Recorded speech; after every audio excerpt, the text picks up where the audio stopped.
नमस्कार हरि प्रेमियों, आपका हमारे YouTube चैनल में स्वागत है। सभी हरि प्रेमियों को जय श्री राम।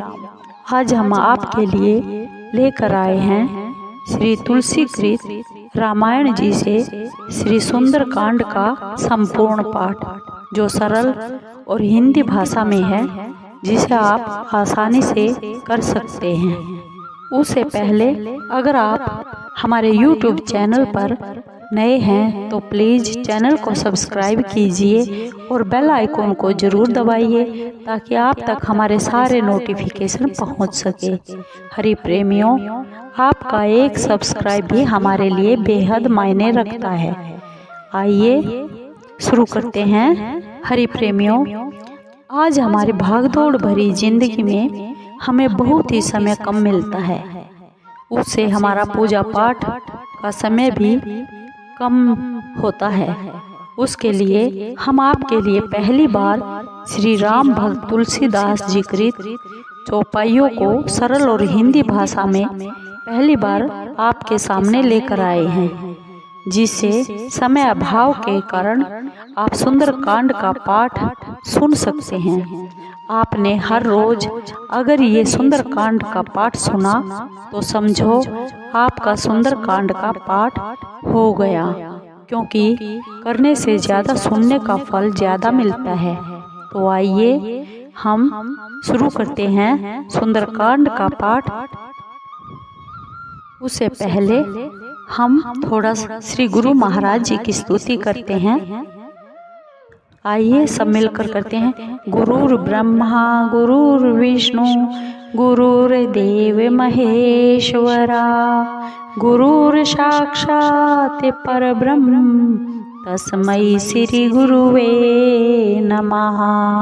बोलो मेरे श्री गुरु महाराज की जय। बोलो श्री रामचंद्र जी महाराज की जय। बोलो राम भक्त हनुमान की जय। सब संतन की जय।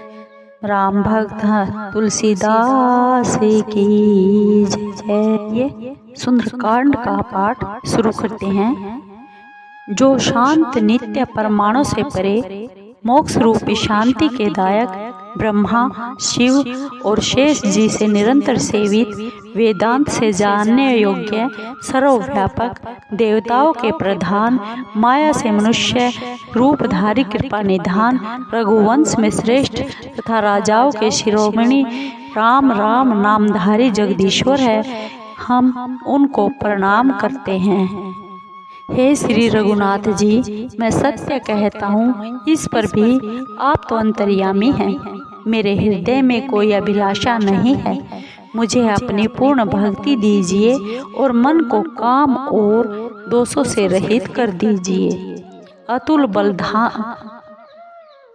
बल के स्थान सुमेरु पर्वत के समान दैदीप्यमान दिव्य देह वाले राक्षस रूपी वन को अग्नि के समान ज्ञानियों के अग्रगण्य संपूर्ण गुणों की खान वानरों के स्वामी श्री रघुनाथ जी के प्रिय भक्त पवन पुत्र ऐसे हनुमान जी को मैं नमस्कार करता हूँ। जामवंत के वचन हनुमान जी के मन को बहुत प्रिय लगे और वे बोले, हे भाइयों, तुम सब दुख सहकर और कंद मूल फल खाकर तब तक मेरी राह देखना, जब तक मैं सीता जी को देखकर लौट ना आऊं। कार्य सिद्ध होना, क्योंकि मुझे विशेष आनंद आ रहा है। ऐसा कहकर सबको मस्तक नवाकर प्रसन्नता पूर्वक श्री रघुनाथ जी का हृदय में ध्यान करके हनुमान जी चले। समुद्र के तट पर एक सुंदर पर्वत था। उस पर खेल में ही कूदकर हनुमान जी चढ़ गए। महाबलवान हनुमान जी बारंबार श्री रघुनाथ जी का स्मरण कर बड़े वेग से उछले। जिस पर्वत पर पांव रखकर हनुमान जी कूदे, वह तुरंत पाताल लोक में चला गया।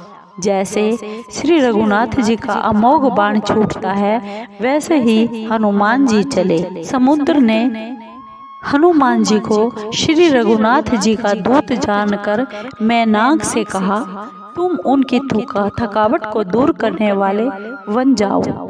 इंद्र ने जिस दिन हाथ में वज्र लेकर सब पर्वतों के पंख काट डाले थे, उस दिन पवन देव ने तुम्हारी सहायता की थी। तुम्हें उड़ाकर जिसने छिपा दिया, अब उन्हीं के पुत्र लंका को जाते हैं, अतः उनकी सहायता करनी चाहिए। सागर के वचन हृदय में मानकर मैनाक पर्वत तुरंत उठे और हनुमान जी को हाथ जोड़कर बारंबार प्रणाम करके कहा कि विश्राम कीजिए। हनुमान जी ने हाथ से छूकर उसे प्रणाम किया और बोले, हे भाई, श्री रामचंद्र जी का कार्य किए बिना मुझे विश्राम कहा। देवताओं ने हनुमान जी को जाते हुए देखा तो उनके विशेष बल एवं बुद्धि को जानने के लिए सुरसा नामक सांपों की माता को भेजा। उसने हनुमान जी के पास आकर यह बात कही, आज देवताओं ने मुझे अच्छा भोजन दिया है। यह सुनकर हनुमान जी हंसकर बोले, श्री राम जी का कार्य करके लौट जाऊं और सीता जी की खबर प्रभु को सुना दूं, तब आकर तुम्हारे मुख में बैठूंगा। हे माता, सच कहता हूँ, मुझे जाने दो। जब किसी भी उपाय से न जाने दिया, तब हनुमान जी ने कहा, अच्छा, तुम मुझे खा क्यों नहीं लेती। जब उसने योजन भर का मुख फैलाया, तब हनुमान जी ने अपने शरीर को दुगना कर लिया। उसने 16 योजन का मुख किया तो हनुमान जी तुरंत 32 योजन के हो गए। सुरसा ने जैसे जैसे बदन बढ़ाया, उसने दूना रूप हनुमान जी ने दिखाया। जब सुरसा ने 100 योजन का मुख किया, तब हनुमान जी ने बहुत छोटा सा रूप धारण कर लिया और सुरसा के मुख में घुसकर फिर तुरंत बाहर आ गए और सिर नवाकर विदा मांगी। तब सुरसा बोली, मुझे देवताओं ने जिसके लिए भेजा था, सो मैंने तुम्हारी बुद्धि और बल का सब भेद जान लिया है। बोलो सियावर रामचंद्र की जय। तुम बड़े बलवान और बुद्धिमान हो, श्री रामचंद्र जी के सब कार्य करोगे, यह आशीर्वाद देकर वह चली गई। तब हनुमान जी प्रसन्न होकर चले। समुद्र में एक राक्षसी रहती थी। वह माया करके आकाश में उड़ते हुए पक्षियों को पकड़ लेती थी। जीव जंतु आकाश में उड़ते थे, उनकी परछाई जल में देखकर वह माया से पकड़ लेती थी, जिसे वे उड़ नहीं सकते थे। ऐसे यह सदैव आकाशचारियों को खाया करती थी। वही कपट हनुमान जी से किया तो हनुमान जी ने उसे पहचान लिया और उसे मारकर पवन पुत्र धीर बुद्धि हनुमान जी समुद्र के पार जा पहुँचे। वहां जाकर वन की शोभा देखी। शहद के लोभ से भौरे गुंजार कर रहे थे। नाना भांति के वृक्ष फल फूलों से सुशोभित हैं। पक्षी व पशुओं के झुंड देखकर हनुमान जी के मन को सुहावने लगे। आगे बड़ा भारी पर्वत देखकर उस पर हनुमान जी कूद कर चढ़ गए। हे पार्वती, इसमें हनुमान जी की कुछ बड़ाई नहीं है। यह सब प्रभु का प्रताप है, जो काल को भी खा लेता है। प्रभु पर चढ़कर हनुमान जी ने लंका देखी। बहुत बड़े किले का वर्णन नहीं किया जा सकता है। वह कोट बहुत ऊंचा है, चारों ओर समुद्र है। सोने के कंगूरे बहुत चमकीले हैं। सोने का परकोट रंग बिरंगी मणियों से जड़ा हुआ है। घर बहुत सुंदर है। चौराहे, बाजार, अच्छी सड़कें और गलियों से सुशोभित नगर बहुत उत्तम रीति से बसा हुआ है। हाथी, घोड़े, खच्चरों के झुंड तथा पैदल और रथों को कौन गिन सकता है। बहुत प्रकार के रूप वाले महाबली राक्षसों की सेना का वर्णन करते नहीं बनता। वन, बाग, बगीचे, फुलवाड़ी, तालाब, कुएं और बावड़ी शोभायमान है। मनुष्य, नाग और गंधर्व कन्याएं अपने रूप से मुनियों के चित्त को मोह लेती है। कहीं पर्वत के समान देह वाले महाबलवान मल्ल गरज रहे हैं और अनेक अखाड़ों में बहुत भांति से लड़ रहे हैं तथा एक दूसरे को ललकार रहे हैं। भयंकर देह वाले योद्धाओं के दल बड़ी सावधानी से नगर के चारों ओर पहरा दे रहे हैं। कहीं राक्षस भैंसे, मनुष्य, गायें, गधे और बकरे भक्षण कर रहे हैं तुलसीदास जी ने इनकी कथा बहुत थोड़ी सी कही है, क्योंकि यह श्री राम जी के बाण रूपी तीर्थ में देह छोड़ अवश्य मोक्ष पाएंगे। बहुत से पहरेदारों को देखकर हनुमान जी ने मन में विचारा कि बहुत छोटा सा रूप धारण कर रात्रि के समय नगर में प्रवेश करूं। हनुमान जी मच्छर के समान रूप धारण कर मनुष्यों में सिंह रूप श्री राम जी का स्मरण करके लंका में चले। वहां लंकिनी नाम की एक राक्षसी रहती थी।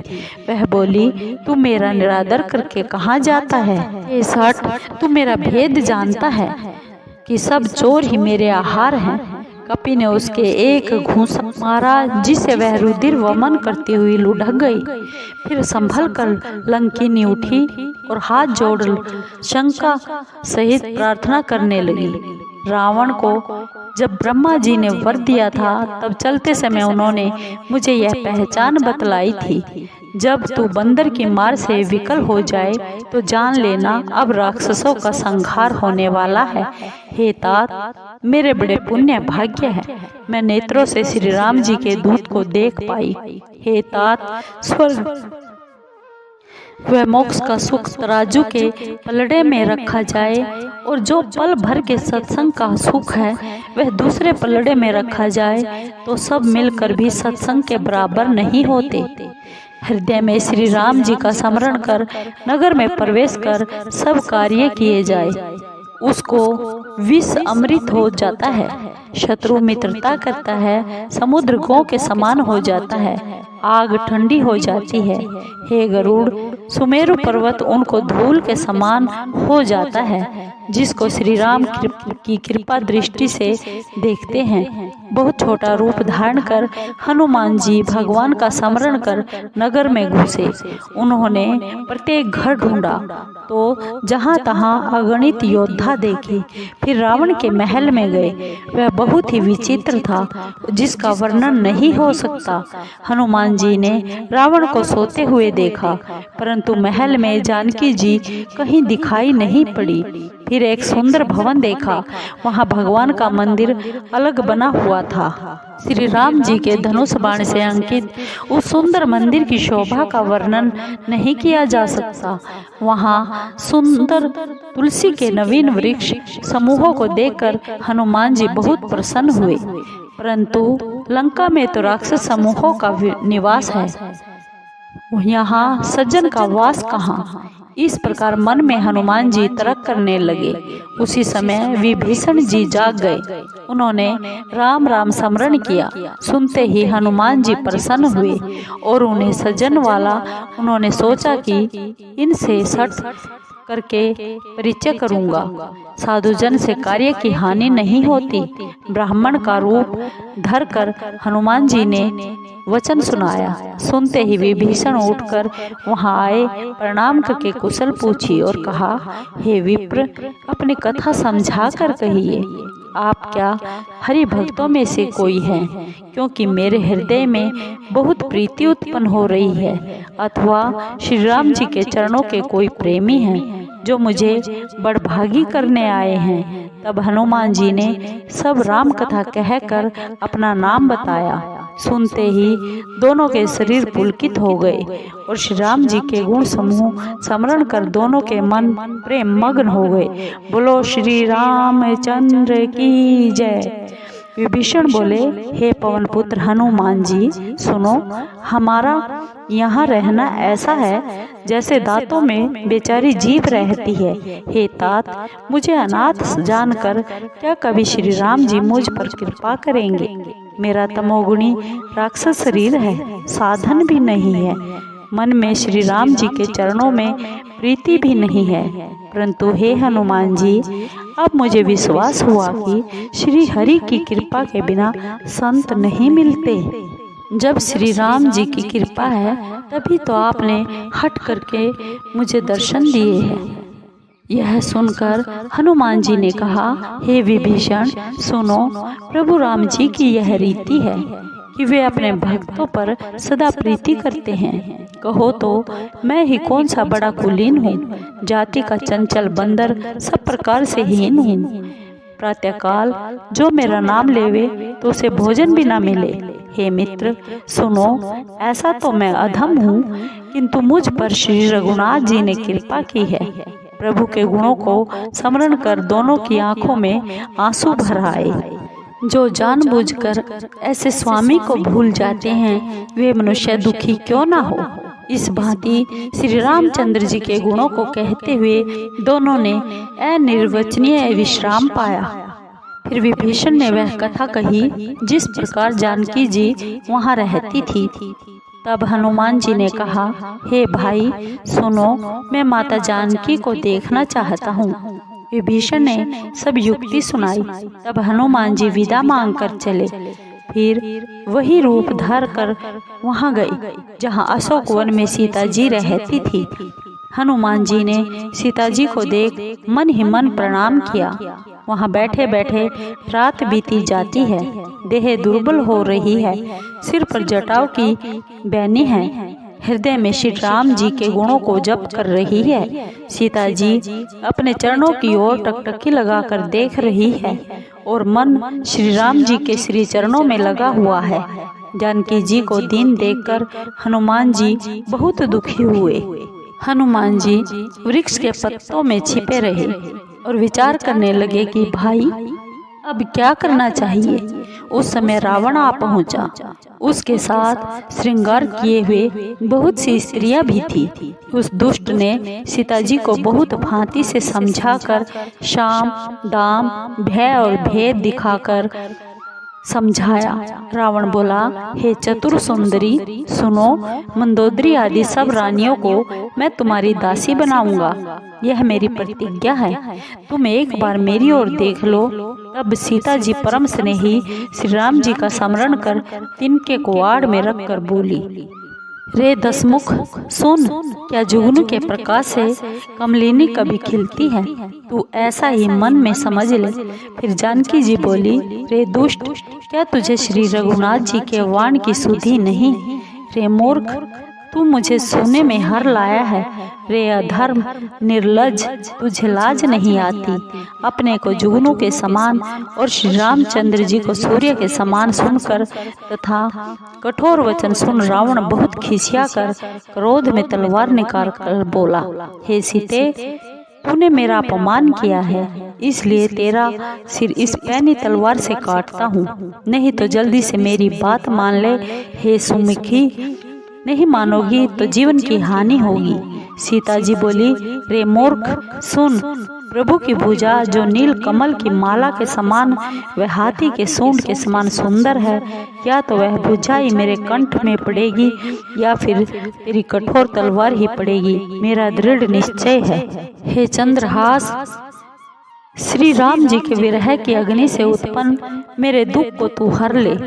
तेरी श्रेष्ठ धार रात्रि रूप है, अतः तू मेरे दुख के भार को हर ले। सीता जी के ऐसे वचन सुन वह मारने दौड़ा।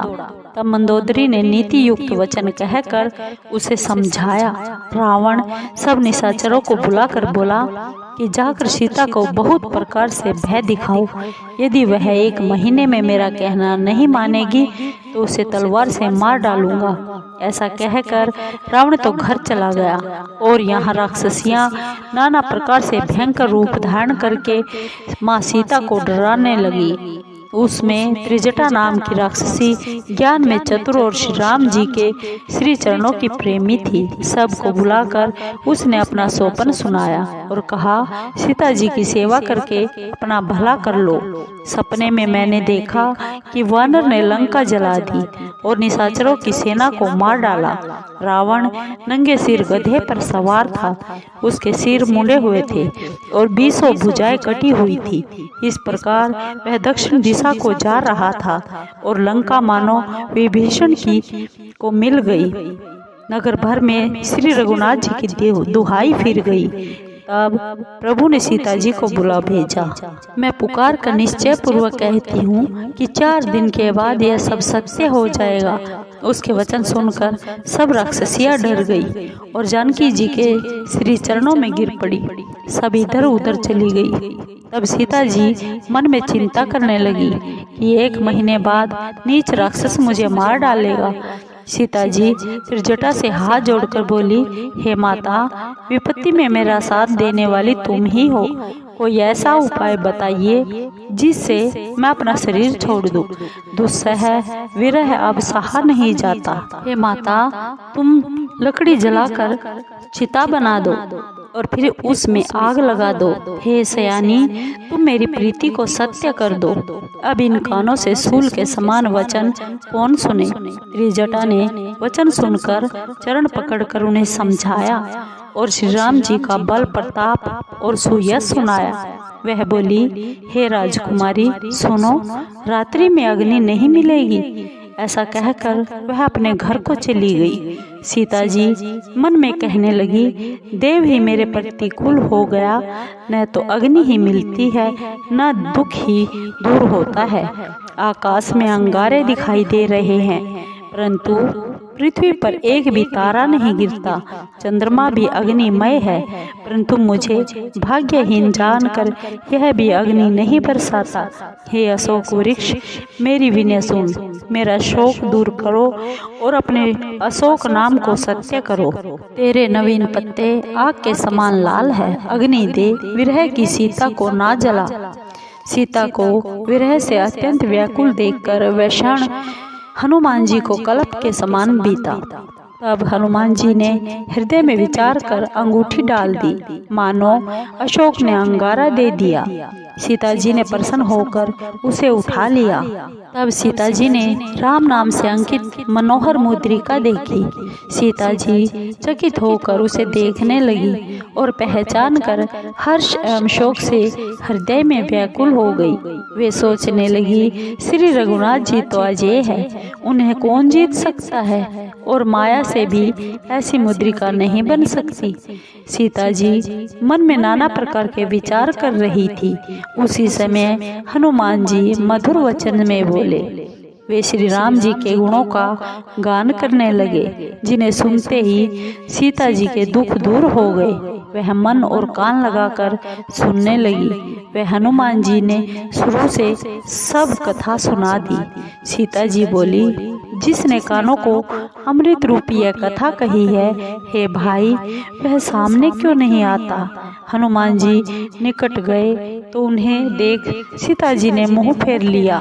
उनके मन में आश्चर्य हुआ। हनुमान जी ने कहा, हे माता सीता जी, करुणामय की सच्ची सौगंध खा कर कहता हूँ कि मैं श्री राम जी का ही दूत हूँ और यह मुद्रिका मैं ही लाया हूँ। श्री राम जी ने पहचान के लिए यह तुमको चिन्ह रूप में दी है। सीता जी ने पूछा, मनुष्य और बंदरों का साथ कैसे हुआ। तब वह कथा हनुमान जी ने कहकर सुनाई कि इस प्रकार साथ हुआ। हनुमान जी के ऐसे प्रेम भरे वचन सुनकर सीता जी के हृदय में विश्वास हो गया। उन्होंने जान लिया कि यह मन वचन कर्म से कृपा सिंधु श्री राम जी का सेवक है। हरि भक्त जानकर मन में बड़ी प्रीति हुई, नेत्रों में जल भर आया और शरीर पुलकित हो गया। सीता जी बोली, हे हनुमान, वियोग रूपी समुद्र में गोते खाती मुझको तुम नाव रूप हो गए। अब सुखधाम प्रभु की कुशल कहो, मैं बलिहारी जाऊं। भाई सहित हर के शत्रु श्री राम जी को कोमल हृदय और दयालु है। हे तात, फिर किस कारण से यह निष्ठुरता धारण कर ली है। अपने सेवक को सुख देना तो उनका स्वाभाविक आदत है। क्या वे कभी मेरी याद भी करते हैं। हे तात, क्या कभी उनके कोमल श्याम शरीर को देखकर मेरे नेत्र शीतल होंगे। मुख से वचन नहीं आता, नेत्रों में जल भर आ गया। हा नाथ, आपने मुझे बिल्कुल ही भुला दिया। सीता जी को विरह से व्याकुल देखकर हनुमान जी सुंदर और विनय युक्त वचन बोले, हे माता, कृपा निधान प्रभु लक्ष्मण जी सहित कुशल से है, परंतु वे आपके वियोग में बड़े दुखी हैं। हे माता, मन को छोटा ना करिए, उनके हृदय में आपसे दूना प्रेम है। हे माता, अब श्री रघुनाथ जी का संदेश धैर्य पूर्वक सुनिए। ऐसा कहकर हनुमान जी गदगद हो गए और उनकी आंखों से प्रेम आंसू भर गए। हनुमान जी बोले, श्री राम जी ने कहा है कि हे सीते, तुम्हारे वियोग में मुझे सब वस्तुएं विपरीत हो गई हैं। वृक्षों के नए पत्ते अग्नि के समान, रात्रिकाल के समान और चंद्रमा सूर्य के समान तथा कमल वन भालों के वन के समान हो गए हैं। बादल मानो गर्म तेल बरसाते हैं और जो हितैषी थे वे पीड़ा देने वाले हो गए हैं। त्रिविध वायु सांप ही फुसकार के समान हो गई है। कहने से दुख कम नहीं हो जाता है, परंतु किससे कहूँ यह दुख कोई जान नहीं सकता। मेरे और तुम्हारे प्रेम का तत्व केवल एक मेरा मन ही जानता है, सो वह मेरा मन सदा तुम्हारे पास रहता है। मेरे प्रेम का सार इतने में ही जान लेना। श्री राम जी का संदेश सुन सीता जी प्रेम में मगन हो गई। उन्हें शरीर की भी सुधि नहीं रही। हनुमान जी कहने लगे, हे माता, सेवक को सुख देने वाले श्री रामचंद्र जी का स्मरण करके हृदय में धैर्य धरो। उनकी प्रभुता को हृदय में रख मेरे वचनों को सुन व्याकुलता छोड़ दो। राक्षसों के समूह पतंगों के तुल्य हैं और श्री रघुनाथ जी के बाण अग्नि के समान हैं। अतः हे माता, राक्षसों को भस्म हुआ जानकर हृदय में धीरज धरो। हे माता, यदि श्री रघुनाथ जी ने खबर पाई होती तो वे कदापि देर नहीं करते। राम रूपी सूर्य उदय होने पर राक्षसों की सेना रूपी अंधकार कहाँ रह सकता है। हे माता, मैं आपको अभी लेवा ले चलूं, परंतु प्रभु की शपथ है कि उनकी ऐसी आज्ञा नहीं है। अतः हे माता, कुछ दिन और धैर्य धरो।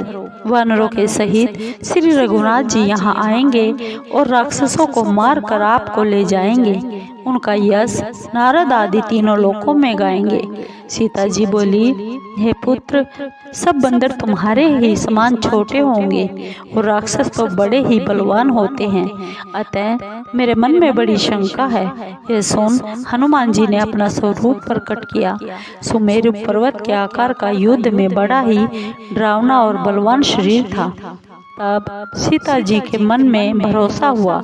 हनुमान जी ने फिर वही छोटा रूप धारण कर लिया और बोले, हे माता, सुनो, बंदरों में बुद्धि बल अधिक नहीं होता, परंतु प्रभु के प्रताप से छोटा सा सांप भी गरुड़ को खा सकता है।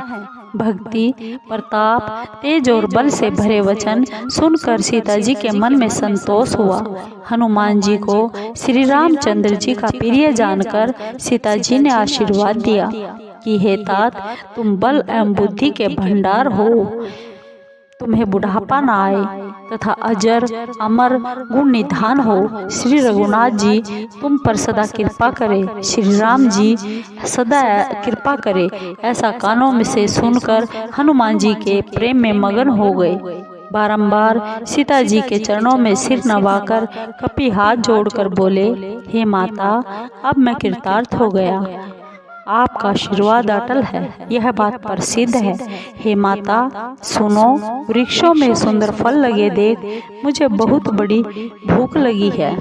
सीता जी बोली, हे पुत्र, इस बगीचे की रक्षा बड़े ही बलवान राक्षस योद्धा करते हैं। हनुमान जी ने कहा, हे माता, यदि आप मन में सुख माने तो मुझे उसका भी डर नहीं है। जानकी जी ने हनुमान जी को बुद्धि और बल में निपुण देखकर कहा, हे तात, जाओ, श्री रघुनाथ जी के चरणों को हृदय में रख मीठे फल खाओ। वे सीता जी को सिर नवाकर बाग में घुसे और फलों को खाकर वृक्षों को तोड़ने लगे। वहाँ बहुत से योद्धा रक्षक थे। उनमें से कुछ तो मार डाले, कुछों ने रावण के पास जाकर पुकार की, हे नाथ, एक बड़ा भारी बंदर आया है। उसने अशोक वाटिका उजाड़ दी है, फलों को खाकर पेड़ों को उखाड़ दिया है और रखवालों को मार मार कर पृथ्वी पर डाल दिया है। यह सुनकर रावण ने बहुत से योद्धा भेजे, जिन्हें देखकर हनुमान जी गरजे। कपि ने सब राक्षसों को मार डाला। जो कुछ अधमरे थे उन्होंने जाकर पुकार की। फिर रावण ने अक्षय कुमार को भेजा तो वह असंख्य बड़े बड़े योद्धा लेकर चला। उसको आते देखकर हनुमान जी ने एक वृक्ष उखाड़कर ललकारा और उसे मारकर बड़े जोर से गरजे। कुछ मार डाले, कुछ मसल डाले, कुछ धूल में मिला दिए और कुछ भागकर रावण से जाकर पुकारे, हे नाथ, बंदर बड़ा बलवान है। पुत्र का वध सुनकर रावण बड़ा क्रोधित हुआ और उसने बलवान मेघनाथ को भेजा और कहा, हे पुत्र, उसको मारना नहीं, बांध कर ले आना, जिससे यह देखा जाए कि वह बंदर कहाँ का आया है। इंद्र को जीतने वाला महायोद्धा मेघनाथ चला। भाई का मारा जाना सुन उसे क्रोध आ गया। हनुमान जी ने देखा कि ये महान योद्धा है तो वे बड़े जोर से गरजे और दौड़े। एक भारी वृक्ष उखाड़कर मेघनाथ के ऊपर प्रहार कर उसका रथ तोड़ उसे रथ से हीन कर दिया। उसके साथ जो बड़े बड़े वीर योद्धा थे उन्हें पकड़कर अपने शरीर से मसलने लगे। उनको मारकर हनुमान जी मेघनाथ से लड़ने लगे, मानो 2 गजराज भिड़ गए हो।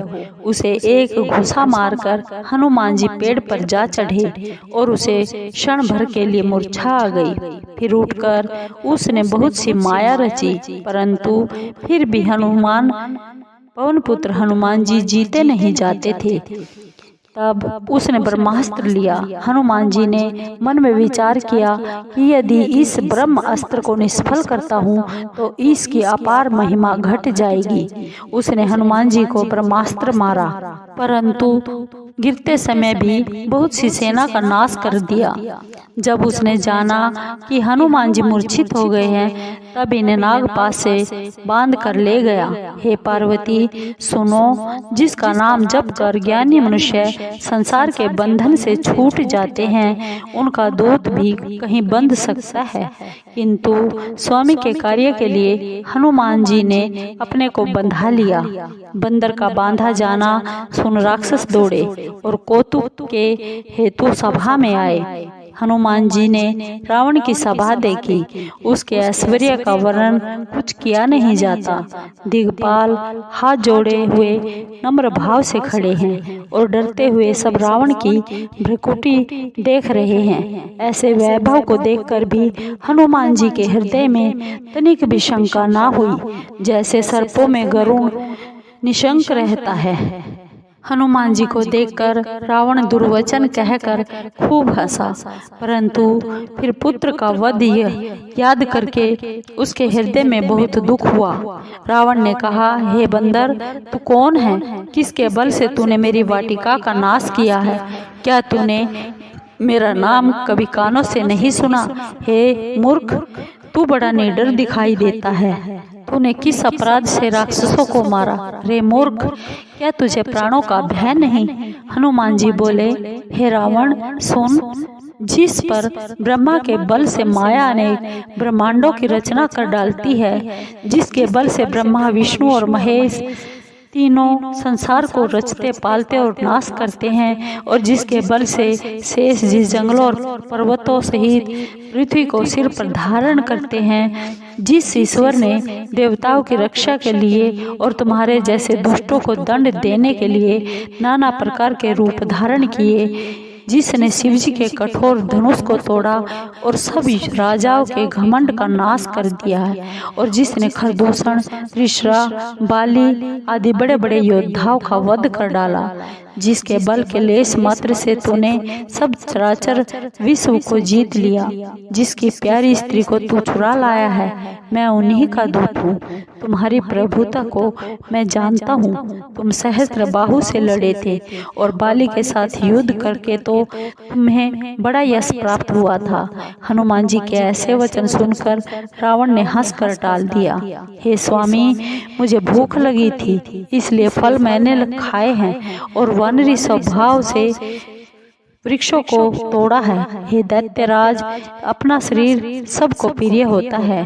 कुमार्गी राक्षस मुझे मारने लगे। जिन राक्षसों ने मुझे मारा उनको मैंने भी मारा। इस पर तुम्हारा पुत्र मेघनाथ मुझे बांध कर लाया है। मुझको अपने बांधे जाने की लाज नहीं है। मैं अपने प्रभु का कार्य करना चाहता हूँ। हे रावण, मैं हाथ जोड़कर तुमसे विनती करता हूँ कि अभिमान को छोड़कर मेरी शिक्षा को सुनो। तुम अपने कुल को विचार कर देखो और भक्त भयहारी को भजो, जो देवता, दानव और संसार के सब चराचर को खा जाता है। वह काल भी जिसके डर से डरता है, उससे कभी शत्रुता न करो और मेरे कहने से जानकी जी को लौटा दो।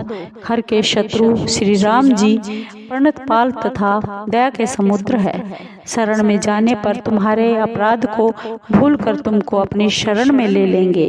तुम श्री राम जी के चरण कमलों को ध्यान में धारण करो और लंका में अटल राज्य करो। पुलस्त ऋषि का यश निर्मल चंद्रमा है, उसमें तुम कलंक मत बनो। अहंकार व अज्ञान को छोड़कर हृदय में विचार कर देखो कि बिना राम के वाणी शोभा नहीं पाती। हे देव शत्रु, सुंदर स्त्री अनेक आभूषणों से सुसज्जित होने पर भी बिना वस्त्रों के शोभा नहीं पाती। श्री राम जी से विमुख होकर यश, ऐश्वर्य और संपत्ति पाई हुई भी जाती रहेगी और ना पाने के समान है। जिन नदियों में सोता नहीं होता उनका जल वर्षा के होने के बाद सूख जाता है। हे रावण, सुनो, मैं प्रतिज्ञा करता हूँ कि श्री राम जी से विमुख मनुष्य का रक्षक कोई नहीं है। हजारों शंकर, विष्णु और ब्रह्मा जी भी श्री रामचंद्र जी के शत्रु तुम्हारी रक्षा ना कर सकेंगे। जो अभिमान मोह की जड़ और बहुत से दुखों को देने वाला है, उसे तुम त्याग दो और कृपा सिंधु रघुकुल के स्वामी श्री रामचंद्र जी का भजन करो। यद्यपि हनुमान जी ने भक्ति, ज्ञान और वैराग्य से भरी हुई भलाई की बात कही, तो भी अभिमानी रावण हंसकर कहने लगा कि यह बंदर तो मुझे बड़ा ज्ञानी गुरु मिला है। हे दुष्ट, तेरी मृत्यु निकट आ गई है और तू उपदेश देने चला है। हनुमान जी बोले, उसका उल्टा होगा, अर्थात तेरी मौत निकट आ गई है। तुझे मति भ्रम हो गया है, ऐसा प्रत्यक्ष ज्ञात होता है। हनुमान जी के वचन सुन रावण बहुत क्रोधित होकर बोला, इस मूर्ख के प्राण ही क्यों नहीं ले लेते। यह सुनकर राक्षस मारने दौड़े।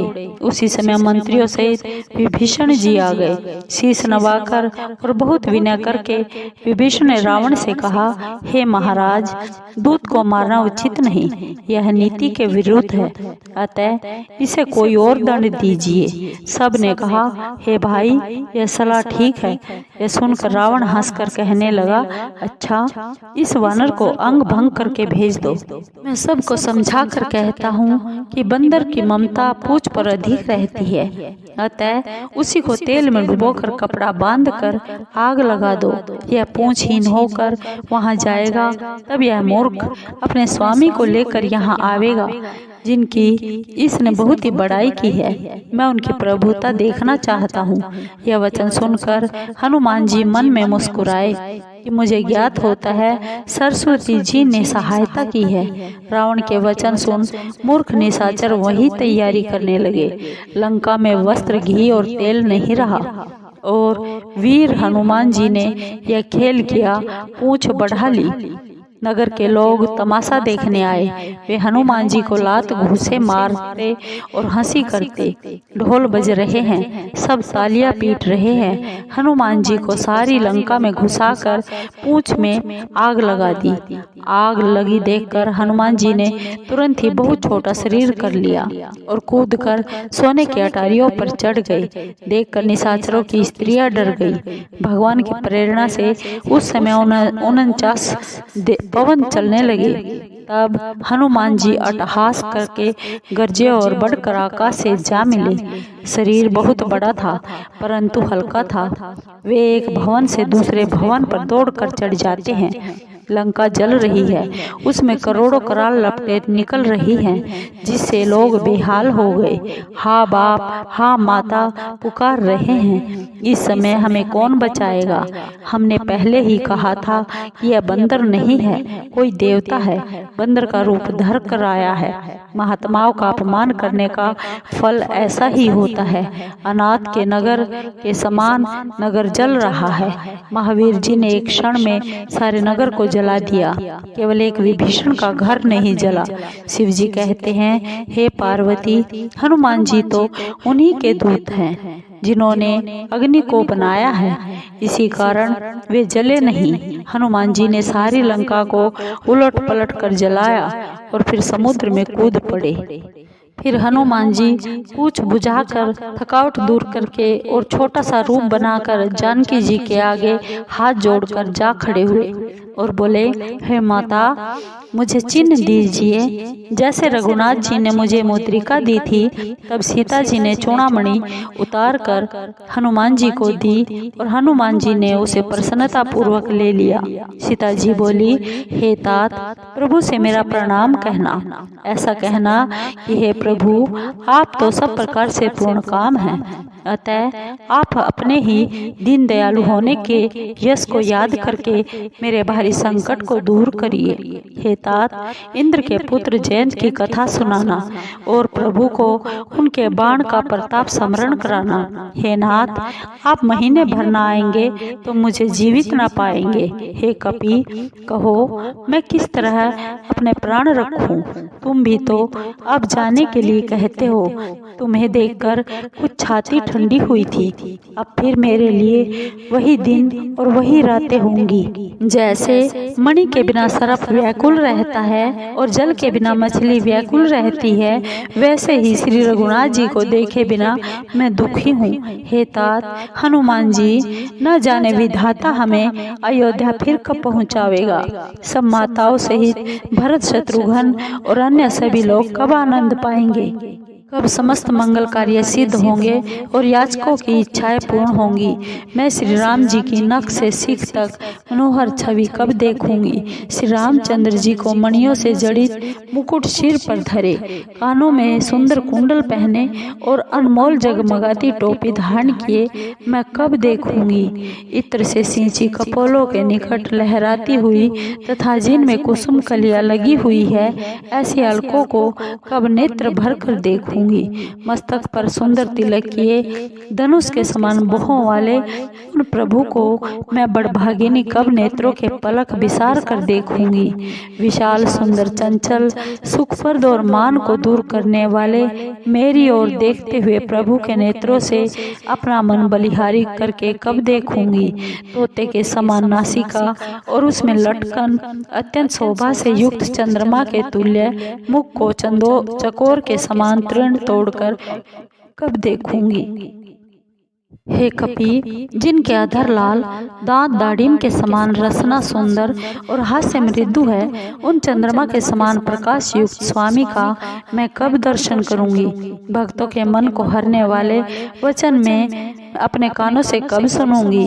वह सुंदर थोड़ी और अमृत के समान चितवन मैं कब देखूं। संग के समान कंठ, जिसमें सुंदर तुलसी और मणियों की माला पहने हैं, विशाल वक्षस्थल और सुख की 3 रेखाओं को मैं कब देखूंगी। हाथी के सूंड के समान विशाल भुजाओं तथा कमल के समान हाथों को, जो कि आभूषणों से युक्त है, धनुष बाण लिए मैं कब देखूंगी। सुंदर महीन झबला पहने, उस पर पीताम्बर डाले, यज्ञोपवीत से युक्त प्रभु के उदर का दर्शन मैं अपने नेत्रों से कब करूंगी। हनुमान जी ने सीता जी को बहुत प्रकार से समझाकर धीरज दिया और उनके चरण कमलों में सिर नवाकर श्री रामचंद्र जी के पास चल पड़े। चलते समय बड़े जोर की गर्जना की, जिसे सुनकर निशाचरों की स्त्रियों के गर्भ गिर गए। समुद्र के इस पार आए तब वानरों ने आनंद ध्वनि सुनाई। हनुमान जी को देखकर सब बहुत प्रसन्न हुए और अपना नया जन्म समझा। हनुमान जी का मुख प्रसन्न था और शरीर में तेज विराजमान था। उसे देखकर वे जान गए कि यह श्री रामचंद्र जी का कार्य कराए हैं। सब बड़ी प्रसन्नता से सुखी होकर मिले, जैसे तड़पती हुई मछली को पानी मिल जाए। सब वानर प्रसन्न हो नई नई कथाएं कहते और नवीन इतिहास पूछते हुए श्री रघुनाथ जी के पास चले। तब वानर मधुवन के भीतर आए और अंगद की सम्मति से मीठे फल खाए। जब रखवाले मना करने लगे तो मारे मुक्कों के उन्हें भगा दिया। उन सब ने जाकर पुकारा कि युवराज अंगद ने वन उजाड़ डाला। यह सुनकर सुग्रीव हर्षित हुए कि वानर प्रभु का कार्य कराए हैं। यदि सीता जी की खबर ना मिली होती तो वे मधुवन के फल कैसे खा सकते थे। राजा सुग्रीव इस प्रकार मन में विचार कर रहे थे कि सब वानरों का समाज वहां आ गया। सबने आकर चरणों में शीश नवाया। तब वानरराज सबसे बड़े प्रेम से मिले। सुग्रीव ने कुशल पूछी तो वानरों ने कहा, आपके चरणों के दर्शन से ही कुशल है। श्री राम जी की कृपा से विशेष कार्य बना है। हे नाथ, हनुमान जी ने कार्य पूरा किया और सब वानरों के प्राण बचाए। यह सुनकर सुग्रीव फिर हनुमान जी से मिले और वानरों सहित श्री रघुनाथ जी के पास चले। श्री रामचंद्र जी ने जब वानरों को आते हुए देखा तो जो कार्य पूर्ण होने से बड़े प्रसन्नचित्त थे। दोनों भाई स्फटिक शिला पर बैठे हुए थे। तब वानर जाकर उनके चरणों में गिर गए। करुणानिधान श्री रघुनाथ जी सब वानरों से प्रीति पूर्वक मिले और कुशल पूछी। तब वानरों ने कहा, हे नाथ, आपके चरण कमलों को देखने से सब कुशल है। जामवंत ने कहा, हे श्री रघुनाथ जी सुनिए, जिस पर आप कृपा करते हैं उसका भला होता ही है और सदा कुशल बनी ही रहती है। सुर नर मुनि सब उन पर प्रसन्न रहते हैं। वहीं विजय विनयी और वही गुणों का समुद्र है। उसी का उज्जवल यश तीनों लोकों में प्रसिद्ध है। हे नाथ, आपकी कृपा से सब काम पूर्ण हो गया और हमारा जन्म सफल हो गया। हे नाथ, हनुमान जी ने जो कार्य किया है वह हजारों मुखों से भी वर्णन नहीं किया जा सकता। जामवंत ने हनुमान जी के मनोहर चरित्र श्री रघुनाथ जी को सुनाए। सुनकर कृपा निधान के मन को वे बहुत प्रिय लगे और उन्होंने हनुमान जी को प्रसन्न हो फिर हृदय से लगा लिया और बोले, हे तात, जानकी जी किस प्रकार अपने प्राणों की रक्षा करती है। हनुमान जी बोले, आपका नाम अहिनिश है, रक्षक है। आपका ध्यान ही किवाड़ है। नेत्रों में आपके चरण रूपी ताले पड़े हुए हैं। और फिर यह प्राण किस मार्ग से जावे। चलते समय मुझे यह चूड़ामणि दी है, जिसे लेकर श्री रघुनाथ जी ने हृदय से लगा लिया। हे नाथ, नेत्रों में जल भर कर जानकी जी ने कुछ वचन कहे हैं। भाई लक्ष्मण सहित प्रभु के चरण पकड़ विनय करना कि आप दीन बंधु व शरणागत के दुख दूर करने वाले हैं। फिर मैं तो मन, कर्म और वचन से आपके श्री चरणों की अनुरागिनी हूँ। फिर किस अपराध से मुझ को प्रभु ने त्याग दिया। हाँ, एक अपराध मैं स्वीकार करती हूँ। आपके बिछुड़ते ही मेरे प्राण नहीं चले गए। हे नाथ, यह अपराध तो नेत्रों का है, जो प्राणों के निकलने में हट करके बाधा करते हैं। वियोग अग्नि है, शरीर रूही है, श्वास वायु है, क्षण भर में शरीर जल सकता है, पर नेत्र अपने हितार्थ आपके दर्शन की आशा से जल बरसाते हैं, जिससे विरहाग्नि में भी शरीर जल नहीं पाता। हे करुणा निधान, सीता जी की विपत्ति बहुत बड़ी है। हे दीन बंधु, उसका न कहना ही भला है।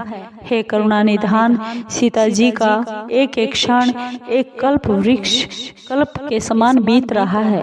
हे प्रभु, आप जल्दी चलकर अपनी भुजाओं के बल से इन दुष्टों के बल का नाश करके सीता जी को ले आइए। सीता जी का दुख सुनकर सुख के धाम श्री राम जी के कमल नेत्रों में जल भर आया। वे बोले, मन कर्म वचन से जिन्हें मेरा ही भरोसा है, क्या उन्हें सपने में भी दुख हो सकता है। हनुमान जी ने कहा, हे नाथ, विपत्ति तब ही है जब आपके भजन का स्मरण ना हो। राक्षसों की क्या चिंता है, शत्रु को जीत कर जानकी जी को ले आइए। श्री राम जी बोले, हे हनुमान सुनो, तुम्हारे समान मेरा उपकारी देवता मुनि मनुष्य कोई भी देहधारी नहीं है। इसके बदले मैं तुम्हारा क्या उपकार करूं? मेरा मन भी तुम्हारे सामने नहीं हो सकता। हे पुत्र सुनो, मैं तुमसे ऋण नहीं हो सकता। मैंने मन में विचार कर देख लिया है। श्री राम जी बार बार हनुमान जी की ओर देख रहे हैं। नेत्रों में प्रेमाश्रु है और देह पुलकित है। प्रभु के वचन सुनकर उनका मुख तथा पुलकित अंग देखकर हनुमान जी बहुत प्रसन्न हुए और हे भगवान मेरी रक्षा करो कहते हुए चरणों में गिर पड़े। प्रभु बार बार उनको उठाना चाहते हैं परंतु प्रेम मगन उनको उठाना भला नहीं लगता। प्रभु के कर कमल हनुमान जी के सिर पर है। उस दशा को स्मरण कर शिव जी प्रेम मगन हो गए। फिर शिव जी मन को सावधान कर अति सुंदर कथा कहने लगे। प्रभु ने हनुमान जी को उठाकर हृदय से लगा लिया और हाथ पकड़कर निकट बैठाया। वे बोले, हनुमान यह तो बताओ कि रावण से रक्षित लंका के उस सुदृढ़ किले को तुमने किस प्रकार जलाया। प्रभु को प्रसन्न जानकर हनुमान जी अभिमान रहित वचन बोले, हे नाथ, बंदरों में केवल इतना ही बल होता है कि वह एक डाल से दूसरी डाल पर कूद सके। मैंने जो समुद्र लांघकर सुवर्ण का नगर जलाया और निशाचरों को मार कर अशोक वाटिका उजाड़ दी, हे श्री रघुनाथ जी, यह आपका ही प्रताप है, इसमें मेरी कोई प्रभुता नहीं है। हे नाथ, जिस पर आप प्रसन्न हो उसके लिए कुछ भी दुर्लभ नहीं है। आपके प्रताप से रूई भी अग्नि को भस्म कर सकती है। हे नाथ, सब सुखों को देने वाली निश्चल भक्ति मुझे कृपा करके दीजिए। हे पार्वती, हनुमान जी की अत्यंत सरल वाणी सुनकर प्रभु ने एवं मस्तु कहा। हे पार्वती, जिन्होंने श्री राम जी का स्वभाव जान लिया उन्हें भजन छोड़कर दूसरी कोई वस्तु अच्छी नहीं लगती। यह कथा जिसके हृदय में आ गई वह श्री रघुनाथ जी के चरणों की भक्ति पा गया। प्रभु के वचन सुन वानरों के समूह कहने लगे, दयालु आनंद श्री राम जी की जय हो, जय हो। तब श्री रघुनाथ जी ने सुग्रीव को बुलाया और कहा कि अब चलने की तैयारी करो। अब देर किस लिए करते हो, शीघ्र ही वानरों को आज्ञा दो। यह लीला देख देवता लोग आकाश से पुष्प बरसा कर प्रसन्न हो अपने अपने घर चले गए। सुग्रीव ने शीघ्र ही वानरों को बुलाया। सेनापतियों के झुंड आ गए। वानर भालुओं में नाना प्रकार के रंग और उनका बल अतुलित है। वे वानर श्री राम जी के चरण कमलों में शीश नवाते हैं। महाबलवान रीछ वानर गरज रहे हैं। श्री राम जी ने वानरों की सेना देखी और कमल नेत्रों से कृपा दृष्टि उन पर डाली। श्री राम कृपा का बल पाकर वानर मानो पंखों वाले बड़े पहाड़ हो गए। श्री राम जी ने प्रसन्न होकर गमन किया तो अनेक सुंदर शुभ शकुन हुए। जिनकी कीर्ति मंगलमय है उसके गमन पर शकुन होना लीला मात्र है। सीता जी ने भी प्रभु का प्रस्थान जान लिया। मानो वाम अंग फड़क कर कह देते हैं, जो जो शकुन जानकी जी को हुए वही अब शकुन रावण को हुए। सेना चली, कोई उसकी सीमा को नहीं पा सका। अपार वानर भालू गर्जना कर रहे हैं, नख ही उनके हथियार हैं। कोई वृक्ष, कोई पर्वत धारण किए हुए पृथ्वी अथवा आकाश में इच्छा अनुसार जा रहे हैं। वे सिंह नाद करते हैं, दिशाओं के हाथी डगमगा कर चिंघाड़ते हैं। पृथ्वी कांपने लगी, दिग्गज चिंघाड़ने लगे, पहाड़ कांप उठे और समुद्र में खलबली मच गई। गंधर्व, देवता, मुनि, नाग तथा किन्नर बड़े प्रसन्न हुए और सब दुखों से छूट गए। करोड़ों बलवान बंदर इधर उधर गर्जना करते हुए भागने लगे। वे सब, हे प्रबल प्रताप वाले कौशलाधीश श्री राम जी, आपकी जय हो, ऐसा कहकर गुणानुवाद करने लगे। शेषनाग जी उस अपार भार को सह नहीं सकते, इसी कारण बार बार मोहित हो जाते हैं और इसी कारण वे कछुए की कठोर पीठ को बार बार अपने दांतों से पकड़ते हैं। ऐसा करते हुए वे ऐसी शोभा देते हैं मानो श्री राम जी के गमन को परम सुंदर जानकर सरफराज उनकी अटल एवं पावन कथा को कछुए की पीठ पर अपने दांतों से खोद रहे हैं। इस प्रकार कृपा सिंधु श्री राम जी जाकर समुद्र के किनारे उतरे और बलवान वानर व रीछ योद्धा इधर उधर फल खाने लगे। वह लंका में जब हनुमान जी लंका जलाकर गए तब से निशाचर बड़े भयभीत रहने लगे। सब अपने अपने घरों में बैठकर यही विचार करते हैं कि अब निशाचर वंश के बचने का कोई उपाय नहीं है। जिसके दल का बल वर्णन नहीं किया जा सकता। उसके आने पर नगर की क्या भलाई होगी। दूतों द्वारा नगर वासियों के वचन सुनकर मंदोदरी अत्यंत व्याकुल हो गई। एकांत में मंदोदरी पति के चरण छू हाथ जोड़कर नीति युक्त वचन बोली, हे नाथ, श्री राम जी से वैर छोड़ दो और मेरे अति हितकारी वचनों को हृदय में धारण कर लो, जिनके दूत के कार्य का स्मरण करने से निशाचरणियों के गर्भ गिर जाते हैं। हे नाथ, यदि अपनी भलाई चाहो तो मंत्री को बुलाकर उनकी स्त्री को लौटा दो। हे नाथ, आपके कमल रूपी कुल के लिए सीता दुखदायी शीतकाल की रात्रि के समान आई है। अतः हे नाथ सुनो, बिना सीता को लौटाए महादेव जी व ब्रह्मा जी के हित करने पर भी आपकी भलाई नहीं होगी। श्री राम जी के वाण सर्पों के समूह के समान है और निशाचरों के समूह मेंढकों के समान है।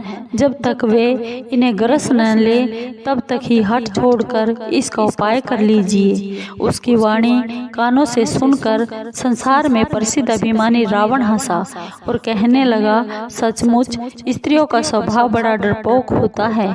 मंगल के समय डरती हो, तुम्हारा मन अत्यंत ही दुर्बल है। यदि यहाँ वानरों की सेना भी आवे तो बेचारे निशाचर उसे खाकर अपना पेट पालेंगे। इसके डर से दिग्पाल भी कांपते हैं। उसकी स्त्री डरे, यह बड़ी हंसी की बात है। रावण ने ऐसा कहकर उसको हंसकर हृदय से लगा लिया और अत्यंत प्रेम दर्शाकर सभा को चला गया। मंदोदरी हृदय में चिंता करने लगी कि पति पर विधाता विपरीत हो गया। सभा में आकर बैठते ही ऐसी खबर मिली कि बंदरों की सेना समुद्र के उस पार आ गई। तब वह मंत्रियों से पूछने लगा कि उचित सलाह कीजिए। तब वे हंसे और बोले, चुप ही रहिए। जब आपने देवताओं और दैत्यों को जीता था तब ही आपको कुछ परिश्रम नहीं हुआ, तो फिर यह मनुष्य और बंदर किस गिनती में हैं।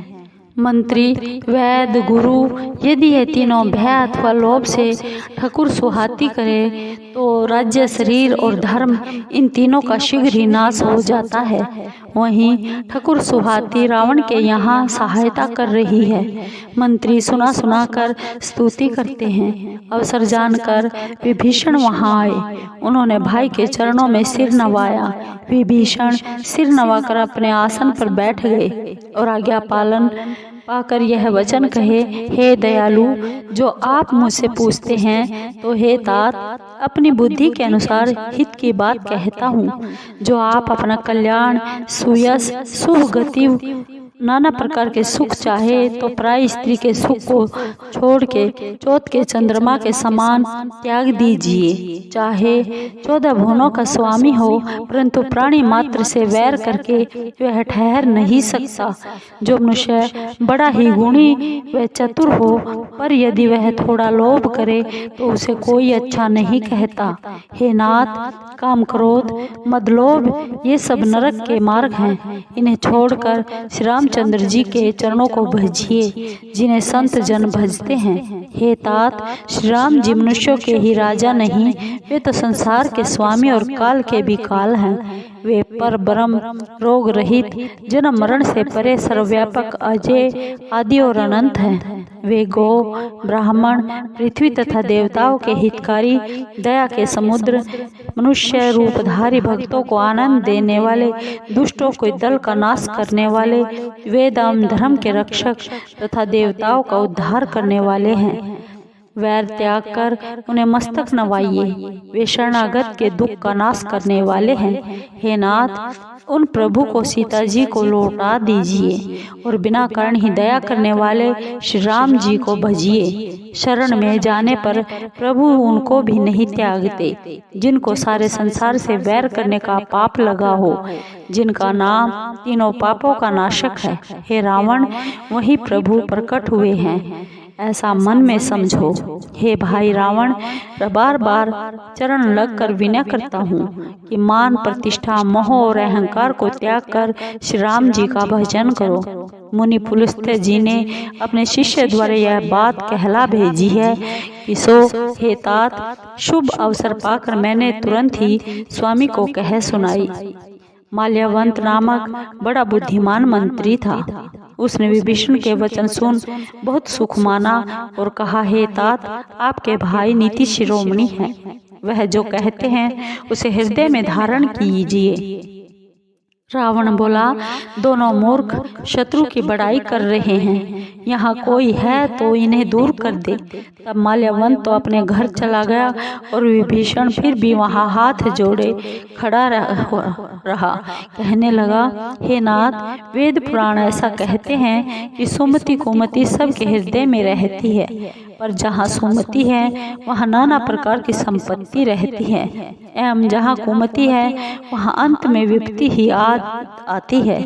आपके हृदय में तो उल्टी कुमति बसी है, जिसके कारण आप हित को अहित व शत्रु को मित्र समझते हैं। जो सीता निशाचर वंश के लिए काल रात्रि है, उस पर आपकी घनी प्रीति है। हे तात, मैं चरण पकड़कर आपसे मांगता हूँ, आप मेरा दुलार रखिए और सीता जी को श्री राम जी के लिए लौटा दीजिए, जिसे आपका हित न हो। यद्यपि विभीषण ने वेद पुराण और पंडितों से सम्मत नीति कही, परंतु सुनकर रावण क्रोधित हो उठा और बोला, हे मूर्ख, तेरी मृत्यु समीप आ गई है। रे मूर्ख, तू सदा मेरे जिलाए जीता है और तुझे बैरी का पक्ष अच्छा लगता है। रे दुष्ट, यह क्यों नहीं कहता कि संसार में ऐसा कौन है जिसको मैंने अपनी भुजाओं के बल से नहीं जीता। रे मूर्ख, तू मेरे नगर में रहकर तपस्वियों से प्रीति रखता है, उन्हीं से जा मिल और उन्हीं को नीति सिखा। ऐसा कहकर रावण ने लात मारी, परंतु विभीषण ने बार बार चरण पकड़े। हे पार्वती, संतों की यह बड़ाई कि बुराई करने पर भी भलाई ही करते हैं। विभीषण ने कहा, हे तात, आप मेरे पिता के समान हैं। मुझे मारा सो भला ही किया, परंतु श्री राम जी के भजन से ही आपका भला है। विभीषण अपने मंत्री को साथ लेकर आकाश मार्ग में गए और सबको सुनाकर ऐसा कहने लगे, श्री राम जी सत्य प्रतिज्ञा प्रभु है और तुम्हारी सभा काल के वश है। मैं अब श्री रघुनाथ जी की शरण में जाता हूँ, मुझे दोष न देना। ऐसा कहे जैसे ही विभीषण जी चले, वैसे ही सारे निशाचर आयुहीन हो गए। हे पार्वती, साधु पुरुषों का अनादर सब कल्याण का नाश करता है। जिस समय रावण ने विभीषण को त्यागा, उसी क्षण वह अभागा तेजहीन हो गया। विभीषण प्रसन्न होकर मन में नाना प्रकार के मनोरथ करते हुए श्री राम जी के पास चले। मैं जाकर उन श्री चरणों को देखूंगा जो लाल वर्ण के कोमल और भक्तों को सुख देने वाले हैं, जिनका स्पर्श करके ऋषि पत्नी अहिल्या तर गई, जो दंडक वन को पवित्र करने वाले हैं। जिन चरणों को जानकी जी हृदय में धारण करती है, जो कपट मृग के साथ अभागे थे और जो शिव जी के हृदय रूपी सरोवर के कमल है, मेरा हो भाग्य है कि आज मैं उन्हीं को देखूंगा। जिन चरणों की खड़ावों में भरत जी ने मन लगा रखा है, आज मैं इन नेत्रों से उन्हीं को देखूंगा। इस प्रकार के प्रेम सहित विचार करते हुए शीघ्र ही इस पार आ गए। बंदरों ने विभीषण को आता देखकर जाना कि बैरी का कोई विशेष दूत है। वानर उसे वहीं ठहरा कर सुग्रीव के पास गए और उसको सब समाचार कह सुनाया। तब सुग्रीव श्री राम जी के पास जाकर कहने लगे, हे श्री रघुनाथ जी, सुनिए, रावण का भाई आपसे मिलने आया है। प्रभु ने कहा, हे मित्र, क्या राय है? सुग्रीव ने कहा, नाथ सुनिए, निशाचरों की माया कुछ जानी नहीं जाती, न जाने यह इच्छानुसार रूप धारण करके किस कारण से आया है। यह मूर्ख हमारा भेद लेने आया है।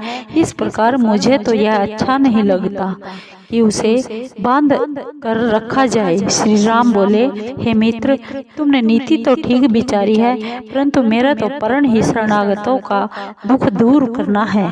प्रभु के वचन सुनकर हनुमान जी बहुत प्रसन्न हुए कि भगवान कैसे शरणागत वत्सल है। श्री राम जी बोले, जो अपने हित को विचार कर शरणागत को त्याग देते हैं, वे नीच मनुष्य पाप रूप हैं। उनको देखने से भी पाप लगता है। जिनको करोड़ों ब्रह्म हत्याओं का पाप लगा हो, शरण में आने पर मैं उसे भी नहीं त्यागता। जो ही जीव मेरे सम्मुख आते हैं, तो ही उनके करोड़ों जन्मों के पाप नष्ट हो जाते हैं। पापी का यह सहज स्वभाव होता है कि उसको मेरा भजन प्रिय नहीं लगता। यदि वह दुष्ट हृदय होता तो क्या वह मेरे सम्मुख आ सकता था? जो मनुष्य शुद्ध तथा सच्चे हृदय के हैं वे ही मुझे भेजा है, वे ही मुझे प्रिय हैं। कपट और द्वेष भले ही नहीं लगते। हे सुग्रीव, यदि रावण ने उसे भेद लेने भी भेजा है तो कुछ भय व हानि नहीं है, क्योंकि संसार में जितने राक्षस हैं लक्ष्मण जी उन्हें पल भर में मार सकते हैं। और यदि वह डर के मारे मेरी शरण में आया है तो मैं उसे प्राणों के समान रखूंगा। कृपा के धाम श्री राम जी ने हंसकर कहा, दोनों ही स्थिति में उसे लेकर आओ। अब अंगद व हनुमान सहित सब वानर कृपालु श्री राम जी की जय कहते हुए चले। सब बंदर उसे आदर सहित आगे करके वहां चले जहां दया सागर श्री रघुनाथ जी थे। उन्होंने दूर से ही नेत्रों को आनंद कर दान देने वाले दोनों भाइयों को देखा। फिर शोभा के धाम श्री रामचंद्र जी को देखकर वे पलक मारना रोक कर ठिठक कर एकटक देखते रह गए। उनकी लंबी भुजाएं हैं, लाल कमल के समान नेत्र है और श्याम शरीर शरणागत के भय को दूर करने वाला है। सिंह के समान कंधे एवं विशाल हृदय है। मुख की अपार शोभा असंख्य कामदेवों को मोहित करती है। ऐसी मूर्ति को देखकर विभीषण रोमांचित हो गए। नेत्रों में जल भर आया। धीरज धर कर वे बोले, हे देवताओं के रक्षक स्वामी, मेरा जन्म निशाचर वंश में हुआ है और मैं रावण का भाई हूँ। इस राक्षसी शरीर को स्वभाव से ही पाप प्यारा है। जिस प्रकार उल्लू को अंधेरा प्रिय होता है, हे संसार का दुख दूर करने वाले, मैं कानों से आपका सुजस सुनकर आया हूँ। हे शरणागत को सुख देने वाले और दुखहारी श्री रघुनाथ जी, मेरी रक्षा करो, मेरी रक्षा करो।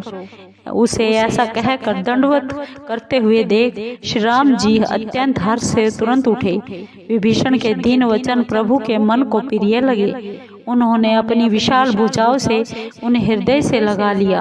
भाई लक्ष्मण सहित मिलकर विभीषण को पास बैठाकर भक्तों के भय को दूर करने वाले श्री राम जी बोले, हे लंकेश, परिवार सहित अपनी कुशल कहो, तुम्हारा निवास बुरे स्थान पर है।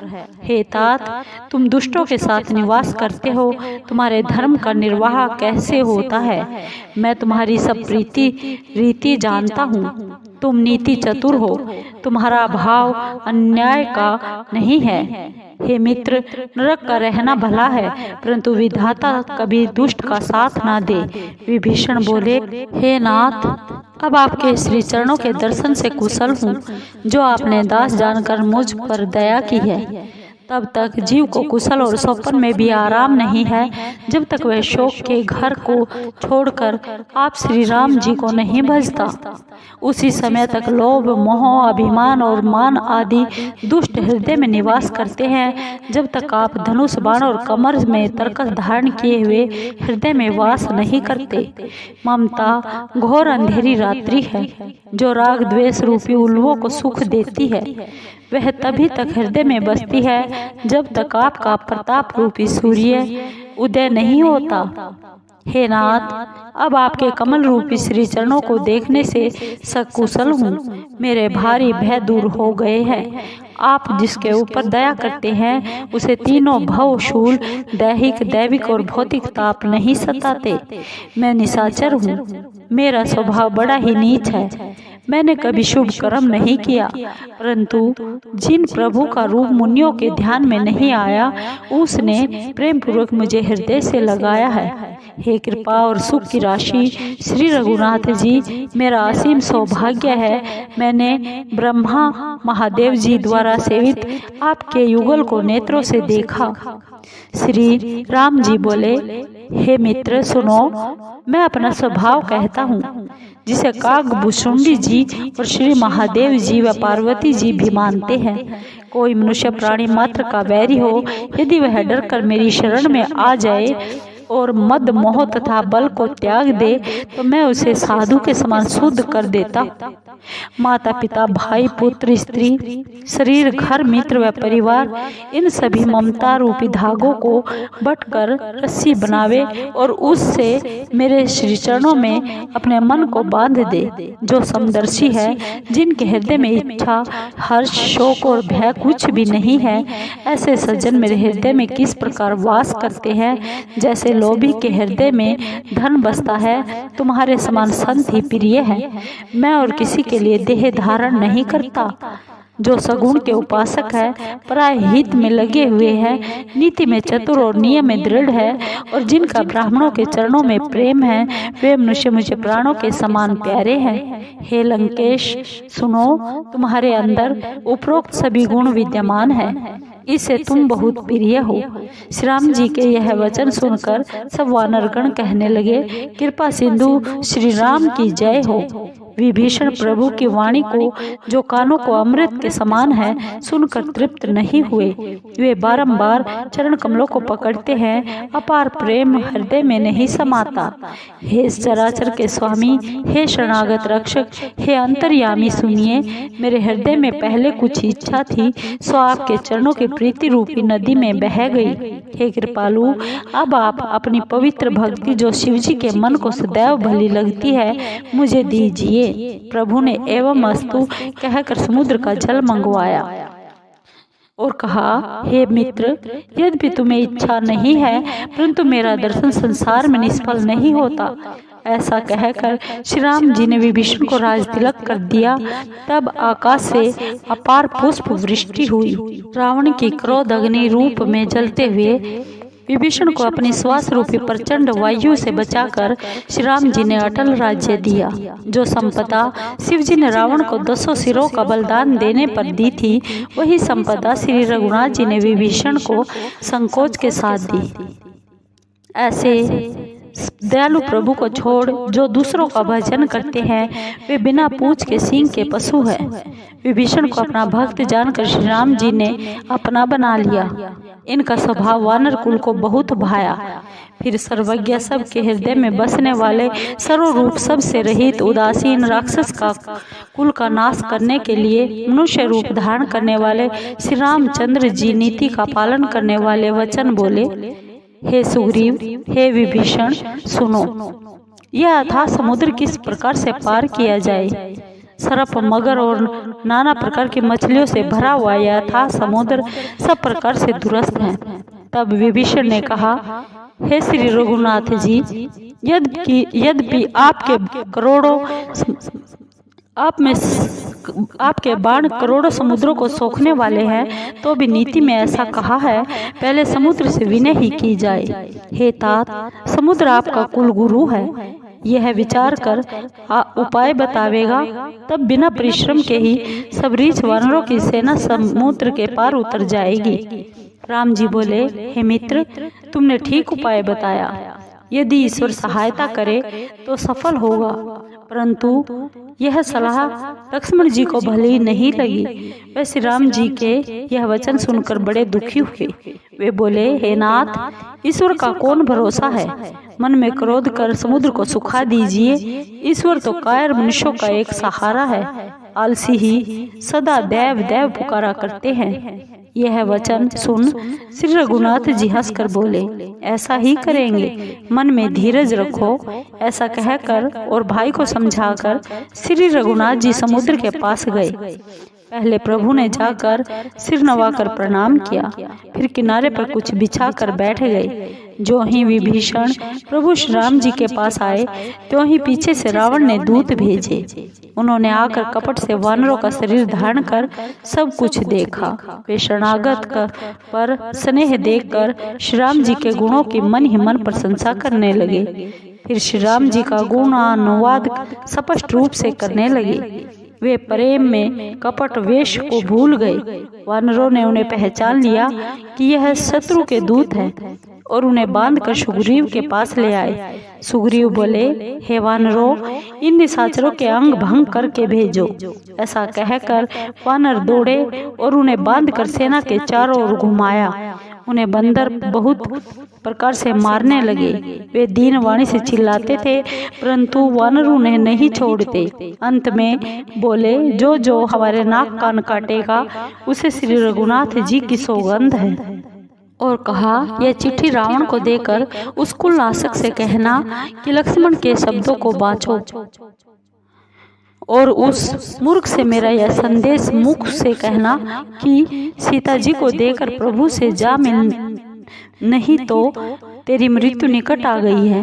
दूत शीघ्र ही लक्ष्मण जी के चरणों में सिर नवाकर श्री राम जी के गुणानुवाद गाते हुए चल दिए। श्री राम जी का यश बखानते हुए वे लंका में आए और रावण के चरणों में सिर नवाया। तब हंसकर रावण ने पूछा, रे सुक, अपनी कुशल क्यों नहीं कहता? विभीषण का हाल कहो, जिसकी मौत अब निकट आ गई है। उस मूर्ख ने राज करते हुए लंका को छोड़ दिया, वह अभागा जो का घुन होगा। फिर उस रीछ वानर की सेना का हाल कहो, जो कठिन काल भेजने से यहाँ आई है और जिनके प्राणों का रक्षक दयालु समुद्र है। फिर उन तपस्वियों का हाल कहो, जिनके हृदय में मेरा भारी डर है।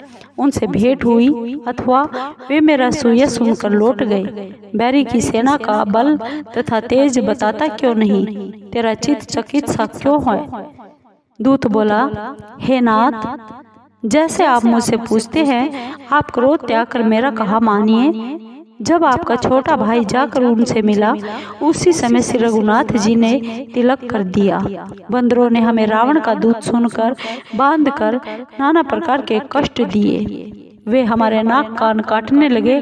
तब श्री राम जी की सौगंध देने पर हमें छोड़ा। हे नाथ, श्री राम जी की सेना पूछते हैं, सो वह करोड़ों मुख से भी नहीं कहा जा सकती। अनेकों रंग के रीछ एवं वानर है, जो विकट मुख वाले हैं, विशाल तथा भयानक है। जिसने लंका जलाई और अक्षय कुमार को मारा, उसका बल तो सबसे थोड़ा है। बड़े बड़े नामी योद्धा हैं, उनमें असंख्य हाथियों का बल है तथा वे विशाल शरीर वाले हैं। द्विद, मयंत, नल, नील, अंगद, विकटाक्ष, दधिमुख, केहरी, कुमुद, गरुड़ तथा बल की राशि जामवंत इत्यादि। सब बंदर सुग्रीव के समान ही बलवान हैं। इनके समान और भी करोड़ों बंदर हैं, उन अनेकों को कौन गिने? हे नाथ, मैंने कानों से सुना है कि 18 पदम तो बंदरों के सेनापति। उस सेना में ऐसा कोई भी बंदर नहीं जो आपको युद्ध में ना जीत सके। वे सब मारे क्रोध के हाथ मल रहे हैं, परंतु श्री रघुनाथ जी की आज्ञा नहीं देते। वे समुद्र को सांपों तथा मछलियों सहित सुखा सकते हैं या विशाल पर्वतों से भरकर उसे पाट देंगे। सब वानर ऐसा कहते हैं कि रावण को मसल कर धूल में मिला देंगे। स्वाभाविक ही निडर वानर गर्जना करते हैं तो ऐसा मालूम होता है मानो लंका ग्रसना चाहते हैं। सब बंदर भालू सहज ही रणधीर है और फिर उनके सहायक श्री राम जी है। वे तो हे रावण करोड़ों कालों को भी जीत सकते हैं। श्री राम जी के तेज बल व बुद्धि की बड़ाई को लाखों से जी भी वर्णन नहीं कर सकते। एक ही बाण से सैकड़ों समुद्र सूख सकते हैं, परंतु नीति में चतुर उन्होंने अपने आप के भाई से सलाह पूछी। उनके वचन सुनकर वे समुद्र से रास्ता मांग रहे हैं। उनके मन में दया है। दूत के ऐसे वचन सुन रावण बहुत हंसा और कहने लगा, जब ऐसी बुद्धि है तब तो वानरों को सहायक बनाया। स्वाभाविक डरपोक विभीषण के वचन मानकर समुद्र से बालकों की सी हठानी है। अरे मूर्ख, तू व्यर्थ बड़ाई क्यों करता है? शत्रु की बुद्धि बल ही था मैंने पाली। जिसके विभीषण सरी के डरपोक मंत्री है, उसको विजय और यश कहाँ है? दुष्ट के ऐसे वचन सुनकर दूत को बड़ा क्रोध आया। तब उसने अवसर जानकर चिट्ठी निकाली और कहा, हे नाथ, श्री राम जी के छोटे भाई ने यह चिट्ठी दी है, इसे पढ़कर आप छाती ठंडी कर लीजिए। रावण ने हंसकर पत्र बाएं हाथ से ले लिया और मंत्री को बुलाकर उसे पढ़वाने लगा। पत्र में लिखा था, हे मूर्ख, तू बातों से अपने मन को प्रसन्न करके कुल का नाश न कर। राम जी से विरोध करने पर ब्रह्मा, विष्णु और महेश की शरण में जाने पर तू नहीं बच सकता। या तो अभिमान छोड़कर अपने भाई विभीषण की तरह प्रभु के श्री चरणों में भ्रमर हो जा, या हे दुष्ट श्री राम जी के वाण रूपी अग्नि में अपने कुल सहित पतंगा हो जा। पत्र सुनकर रावण मन में डरा, परंतु हंसकर सबको सुनाकर बोला, जैसे कोई मनुष्य भूमि पर पड़ा हुआ आकाश को छूने की आशा करे, वैसे ही इस छोटे तपस्वी के वचन की चातुरी है। तब सुख कहने लगा, हे नाथ, पुत्र की बातें सत्य हैं। अपने अभिमानी स्वभाव को छोड़कर विचार कीजिए, क्रोध को त्याग कर मेरा वचन सुनिए। हे नाथ, श्री रामचंद्र जी से विरोध छोड़ दीजिए। यद्यपि श्री रामचंद्र जी सब लोगों के स्वामी हैं, तो भी उनका स्वभाव बहुत ही कोमल है। वे मिलते ही तुम्हारे ऊपर बड़ी कृपा करेंगे और अपराध को अपने हृदय में नहीं रखेंगे। अतः हे नाथ, आप मेरा इतना कहा मानिए कि जानकी जी को श्री रघुनाथ जी को लौटा दीजिए। जब शुक ने जानकी को लौटा देने की बात कही तो रावण ने उसको लात मारी। वह भी उसे प्रणाम कर चला। जहाँ कृपा सिंधु श्री रघुनाथ जी थी। प्रभु को प्रणाम कर शुक ने अपने समस्त कथा सुनाई और श्री रामचंद्र जी की कृपा से अपनी गति को प्राप्त हुआ। शिव जी कहते हैं, हे भवानी, वह ज्ञानी मुनि था, परंतु अगस्त ऋषि के शाप से राक्षस हो गया था। वह मुनि श्री राम जी के चरणों में बार बार सिर नवाकर अपने आश्रम को चला गया। 3 दिन बीत गए, परंतु मूर्ख समुद्र विनय नहीं मानता। तब श्री राम जी क्रोध पूर्वक बोले, बिना भय के प्रीति नहीं होती। हे लक्ष्मण, धनुष बाण लाओ, मैं समुद्र को अग्नि बाण से सुखा दूंगा।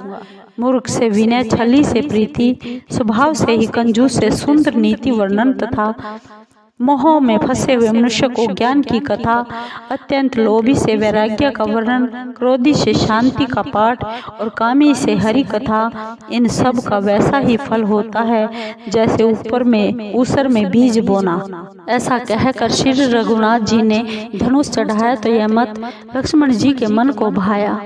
प्रभु ने धनुष पर कठिन बाण रख संधान किया, जिससे समुद्र के हृदय में ज्वाला प्रकट हुई। मगर, सांप, मछलियां इत्यादि घबराने लगे। जब समुद्र ने जीवों को जलते हुए जाना तो सोने के थालों में अनेक मणियां लेकर अभिमान त्याग कर ब्राह्मण के रूप में आया। कागभूषुंडी जी बोले, हे गरुड़ जी, चाहे कोई करोड़ों यत्न करके सींचे, परंतु केला काटने पर ही फल फलता है। ऐसे ही नीच डांटने से ही नभता है, विनय से नहीं। समुद्र ने भय के साथ प्रभु के श्री चरण पकड़कर विनती की, हे नाथ, मेरे सब अवगुण क्षमा कीजिए। आकाश, अग्नि, पवन, जल, पृथ्वी, इनके काम तो स्वभावतः ही जड़ हैं। हे नाथ, सब ग्रंथों ने ऐसा ही कहा है कि आपकी प्रेरणा से ही यह वस्तुएं माया ने सृष्टि के हेतु उत्पन्न की है। हे प्रभु, जिसको आपकी जैसी आज्ञा है वह उसी प्रकार रहने में सुख पाता है। प्रभु ने मुझे शिक्षा दी सो अच्छा किया, परंतु मर्यादा भी आपकी ही बांधी हुई है। ढोल, गवार, शूद्र, पशु और स्त्री, ये सब दंड के अधिकारी हैं। प्रभु के प्रताप से मैं सूख जाऊंगा और सेना पार हो जाए तो मेरी मर्यादा जाती रहेगी।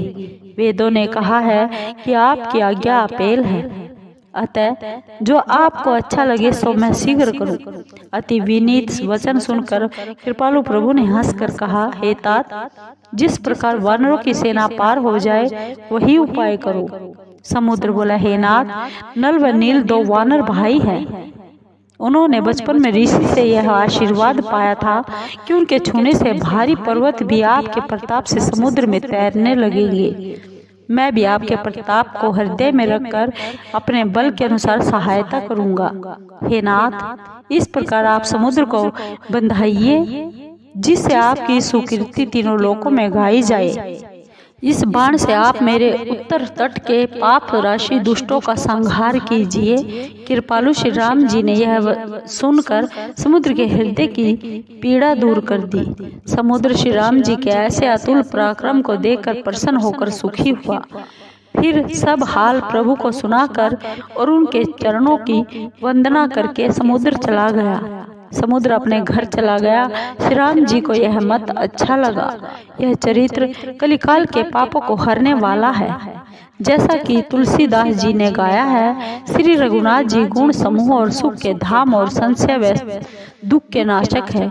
रे मूर्ख मन, तू अब आशा और भरोसा छोड़कर इन्हीं को गा और सुन। श्री राम जी का गुणानुवाद सब सुंदर मंगलों को देने वाला है। जो इसे आदर सहित सुनते हैं वे भव सागर से बिना नौका के पार हो जाते हैं। कलयुग के संपूर्ण पापों को नष्ट करने वाले श्री रामचरितमानस का यह सुंदर कांड समाप्त हुआ। हरि प्रेमियों, श्री राम भक्तों, आपको ये सुंदर कांड का प्रसंग कैसा लगा? अगर आपको ये सुंदर कांड का प्रसंग अच्छा लगा हो तो एक बार जोर से बोलिए जय श्री राम।